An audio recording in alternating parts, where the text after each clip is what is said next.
Another round of NFL picks coming your way this week, and today I'm joined by Jaime Maggio to get her hot takes on some AFC West matchups. How's it going, Jamie? Going pretty good, Katie. I'm excited for another week of games, especially these games kind of leading into the Thanksgiving week. 3 of those to discuss today. Let's start with the Los Angeles Chargers hosting the winless New York Jets.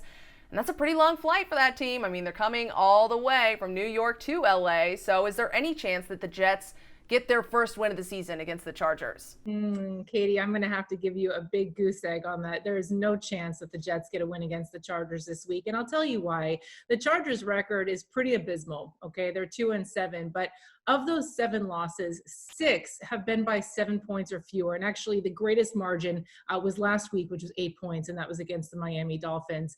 But this is an opportunity. I think they have a very talented quarterback in Justin Herbert, having a heck of a rookie campaign.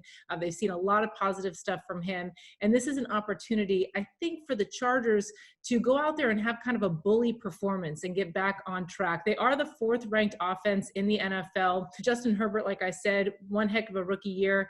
He has 6 consecutive games with multiple touchdown passes. I think that will continue.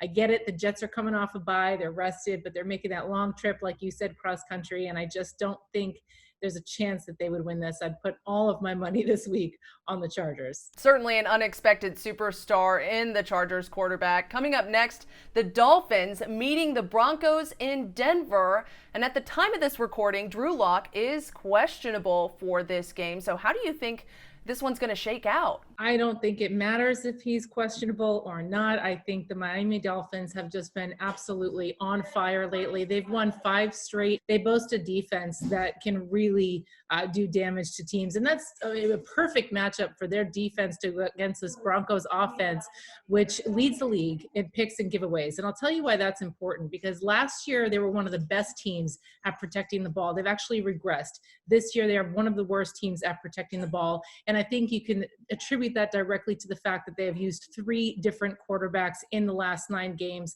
So I think to keep with our Thanksgiving theme, this is going to be a feast for the Dolphins defense ahead of Thanksgiving. So I'm going to go with the Dolphins in this one. And finally, the Las Vegas Raiders hosting in-division rival, the Kansas City Chiefs. The Raiders pulled a surprising upset in Arrowhead last time these two met. So do you think that they can do it again against the reigning Super Bowl champ? We have to remember that surprising upset at Arrowhead, which was, I mean, that was like a coming out party for the Las Vegas Raiders. That was pretty something else. But Derek Carr had an unbelievable outing in that Week 5 matchup. 347 yards, 3 touchdowns for him in that game.